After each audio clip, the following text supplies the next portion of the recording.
Bonjour, j'ai vu passer récemment, alors ça a été diffusé sur les groupes rôlistes côté Facebook, sur des serveurs Discord, etc.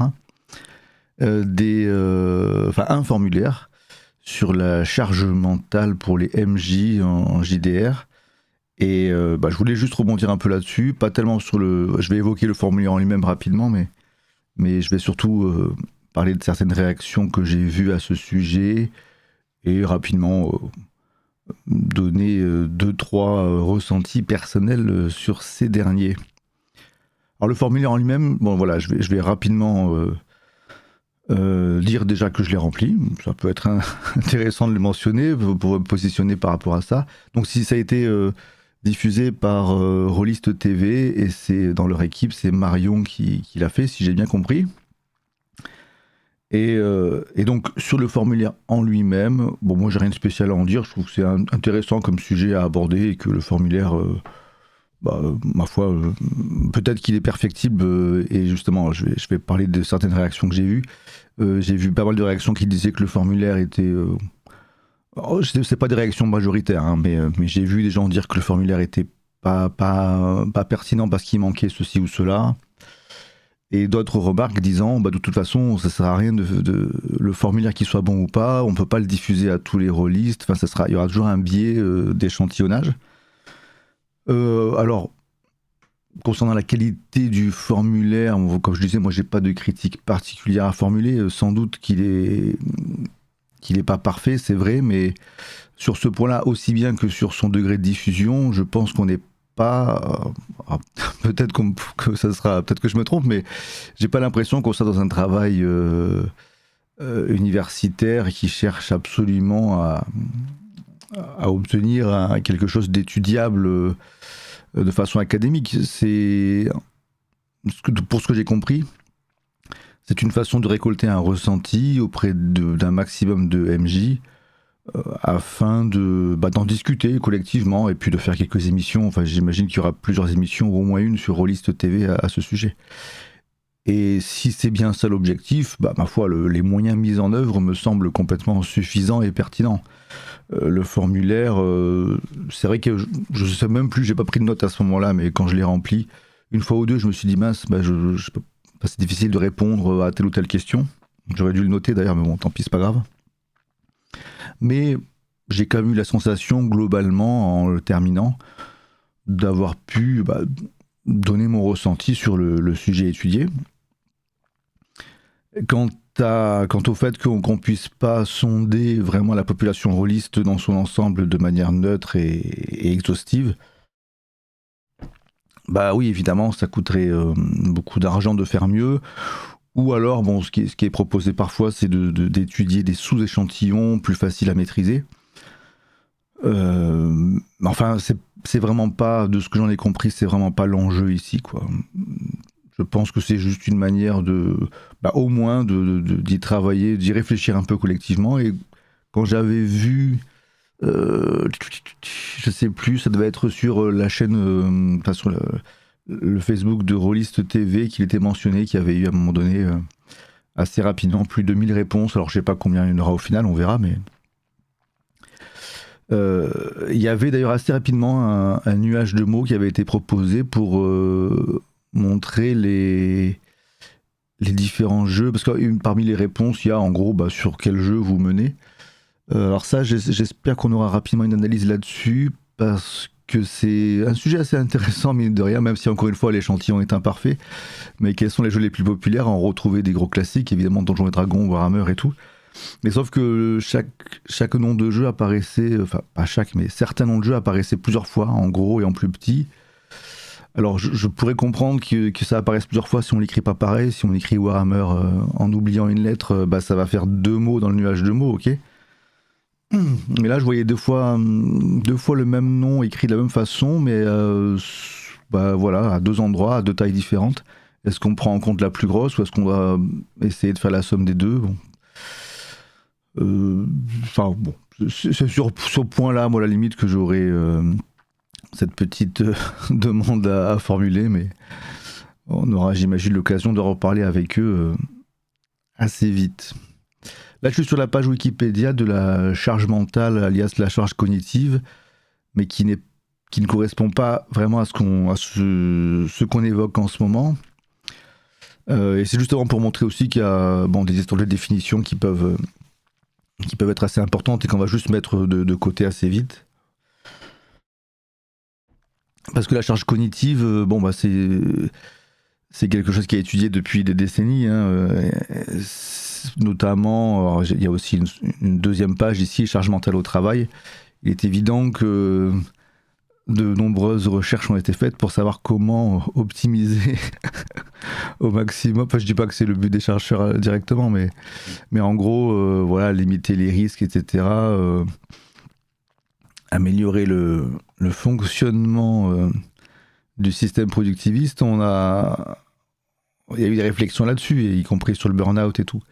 Donc, même si ce qu'on va évoquer est un peu lié, on est encore sur quelque chose d'un peu différent, pardon, et qui a été popularisé plus récemment, la charge mentale ménagère. Alors aujourd'hui, en général, quand on parle de charge mentale, c'est quand même, pour beaucoup de gens, c'est à ça qu'on va penser en premier. C'est-à-dire cette charge mentale, je vais quand même lire la petite définition là. La charge cognitive portée par les adultes, souvent les femmes, dans le cadre de la gestion du foyer au quotidien. Et il y a quelques phrases intéressantes là-dedans que je vais lire aussi, mais en tout cas, je peux commencer en disant que la charge mentale de là ou du MJ, en partie le jeu de rôle, va se rapprocher un peu de ce concept, quoi. Donc la charge mentale est non seulement l'exécution de plusieurs tâches, mais plutôt la simultanéité de celles-ci. Alors ça va peut-être être en cours de partie, hein, qu'on va avoir pas mal de choses à gérer à la fois. Mais voilà, la phrase suivante est intéressante. La charge mentale est définie comme l'espace mental et l'énergie psychologique qu'une personne, le plus souvent des femmes et des mères de jeunes enfants, doivent déployer pour arriver à ce que tout fonctionne dans la famille. Et on voit ces couvertures, hein, qui ont parlé, alors dès les années 70 quand même, il y a un petit truc, mais enfin, ça a été plus popularisé dans les années post-2000, et on voit une couverture de 2009, hein, qui est assez éloquente là-dessus. Et dans le questionnaire en question, il y avait un peu cet aspect, ça ne parle pas que de la charge mentale pendant une partie, bien que c'est pas négligeable, il y a la gestion du temps, la gestion du est-ce que tout le monde s'amuse, la gestion des règles, du scénario, éventuellement du confort, si on héberge chez soi, etc., du confort de tout le monde. Ça peut faire potentiellement beaucoup de choses. Mais il y a aussi, et je dirais surtout, ce qu'il y a avant et après la partie, et surtout avant, quoi. La préparation, la logistique, la planification, s'arranger pour que tout le monde soit disponible en même temps, etc. Ça ne relève pas forcément de la responsabilité du ou de la MJ, mais c'est souvent le cas. Dans nombreux cas, c'est ça. Voilà. Donc, et ce que... Ah mince, je reviens ici, voilà. Bon, ceci dit, j'ai montré à peu près ce que j'avais à montrer là-dessus, hein, la charge mentale au sein du foyer, avec les enfants, etc. C'est complètement lié, mais c'est quand même pas le sujet, donc je vais juste revenir sur les quelques remarques que j'ai vues ici et là, et qui me semblaient susceptibles de comment dire, sur lesquelles il était intéressant de répondre, je pense. J'ai vu des réactions du type, mais si c'est une passion, le jeu de rôle, pourquoi parler de charge mentale? Soit, si vous en êtes à considérer qu'il y a une charge mentale, arrêtez le jeu de rôle, quoi. Alors ça, alors déjà, le simple fait de l'utiliser, j'ai vraiment vu le terme passion passer, donc je rebondis dessus, hein. Je trouve que c'est un mot qui rend pas trop service dans une discussion. C'est comme quand on parle de travail passion pour les gens qu'on veut exploiter. Mais enfin, tu travailles dans le jeu vidéo, tu devrais être content. C'est pas grave si on te paye une misère ou qu'on te fait rester jusqu'à 23h pendant 3 semaines. La passion, c'est pas utile. Enfin, franchement, c'est pas. Ok, si quelqu'un est passionné, tant mieux, mais on peut apprécier quelque chose sans être passionné et vouloir le pratiquer sans être passionné. Donc je mets ça de côté. Après, est-ce qu'on peut prendre du plaisir Enfin voilà, est-ce qu'on est censé arrêter le jeu de rôle si on considère qu'on a une charge mentale associée à ce hobby? Alors justement, pareil, j'ai vu aussi au gré des discussions en ligne, si c'est un hobby, enfin hobby, c'est pas censé être stressant, etc., etc. Alors, bon, d'une part, ça me paraît pas tout à fait vrai, puisque je pense qu'on peut tout à fait faire des sports qui peuvent être bon, soit dangereux, soit qui peuvent comporter justement, ça peut être encore une fois lié au danger, mais en tout cas des consignes de sécurité, des précautions à prendre qui peuvent être un peu pénibles, emporter une charge mentale, et pourtant on a quand même envie de le pratiquer, quoi. Moi, je pense que même si là, je suis sur une analogie un peu plus hasardeuse, je pense qu'on peut un petit peu comparer tout ça à la santé, un médicament, un traitement. Est-ce que ça vaut le coup de prendre tel traitement? Il y a les bons et les mauvais côtés. De nombreux traitements ont des effets secondaires, ou en tout cas des effets négatifs potentiels qui peuvent faire réfléchir à est-ce que ça vaut le coup. Mais si les côtés positifs l'emportent largement, on y va, quoi. Je pense qu'en jeu de rôle, comme dans d'autres hobbies, je vais pas faire une liste, il y a ce côté-là. Je veux faire du jeu de rôle et j'en retire des bienfaits, ça me plaît, pour plein de raisons qui paraîtront évidentes aux personnes qui aiment ça, donc je vais pas m'apesantir là-dessus. Mais pour autant, oui, il y a des moments où si on prend à l'échelle d'une semaine, en pleine partie, là où je peux rejoindre la critique en question, c'est vrai que si en pleine partie c'est une torture, là oui, peut-être qu'il vaut mieux soit changer quelque chose, soit passer à autre chose. Mais on peut très bien prendre du plaisir à mener une partie de jeu de rôle pendant la soirée où c'est organisé, et le reste de la semaine, le reste du mois ou je sais pas quoi, trouver ça pénible de s'arranger pour que tout le monde soit dispo à tel moment, et puis que faire si finalement au dernier moment quelqu'un n'est pas là, ce qui peut arriver, c'est pas voilà, je n'accuse personne, mais voilà, il y a des tas de choses qui font qu'il y a quand même à jongler avec tout un tas d'éléments qui sont prenants mentalement, hein. Enfin voilà, le terme de charge mentale est assez parlant de lui-même, quoi. Donc voilà, en évacuant tout de suite le mot passion, je pense que même si on aime le jeu de rôle, on a tout à fait le droit de dire j'aime le jeu de rôle, mais ça c'est un peu lourd. D'où l'intérêt. Alors après, on peut chercher des solutions, et je pense qu'en grande partie, la discussion lancée par Rollist TV va être, je suppose, suivie par une réflexion de qu'est-ce qu'on peut faire pour améliorer la chose. Et entre autres, il y aurait la possibilité ne serait-ce que de répartir au sein d'un groupe quelques tâches dont je pense que ça paraît être la plus facile à déléguer, et en même temps peut-être la plus importante, la tâche d'organiser la prochaine partie, quoi. Donc ça peut être très intéressant à mettre en place, et bien sûr qu'il y a des groupes qui le font déjà, mais c'est pas tellement ancré dans les usages communs. Ensuite, le formulaire parlait aussi de l'aspect financier, le côté où les MJ achètent le matos et tout.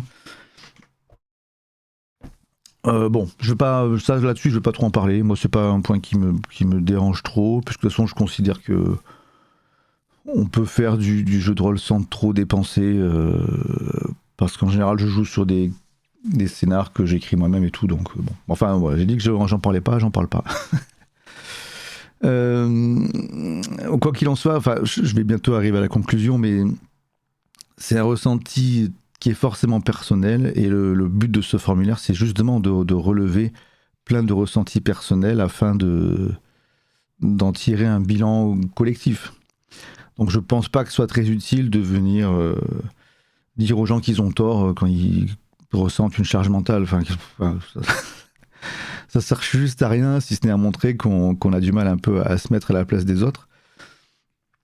Donc laissons faire. écoutons, lisons ce qui va en sortir, et puis si après ça tout est comme avant, bah bon, bah ok, tant pis.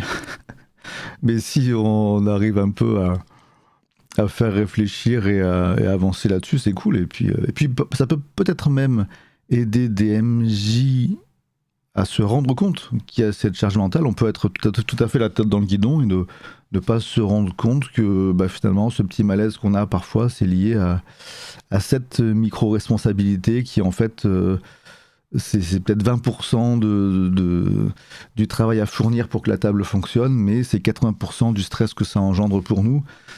Donc le simple fait de prendre du recul à titre personnel et d'y réfléchir, ça peut peut-être permettre d'en discuter avec notre tablé et de huiler les choses pour que ça se passe mieux à l'avenir. Voilà, bah que dire de plus? Je pense que je vais m'arrêter là, hein. Il y a des choses un peu évidentes, la logistique, la préparation du scénar, etc. Il y a des questions là-dessus aussi, si je me rappelle bien. Est-ce que vous jouez avec des scénars du commerce tout près, ou est-ce que vous faites les vôtres, etc. Là encore, on peut aimer, tout à fait, préparer un scénar ou l'écrire. Et même si au moment où on fait preuve de créativité pour le faire, et que du coup c'est forcément excitant, plaisant, même s'il y a ce côté-là, à l'échelle, comme je disais un peu tout à l'heure, à l'échelle d'une semaine, si on se dit bon, j'ai une semaine très chargée, il faut que je me garde 2 heures pour faire la préparation à tel moment, etc. Bah, une activité qui va être plaisante sur le moment, en espérant, si on arrive à couper l'avant et l'après, une activité qui va être plaisante sur le moment peut générer une charge mentale et potentiellement même un stress dans l'anticipation qu'il y a avant, la planification, etc. Je pense que c'est à ne pas négliger. Et je vais, bah pour pas rester 1000 ans alors que j'ai dit l'essentiel, je vais couper de façon un peu abrupte. Ciao, à une prochaine fois, bye bye.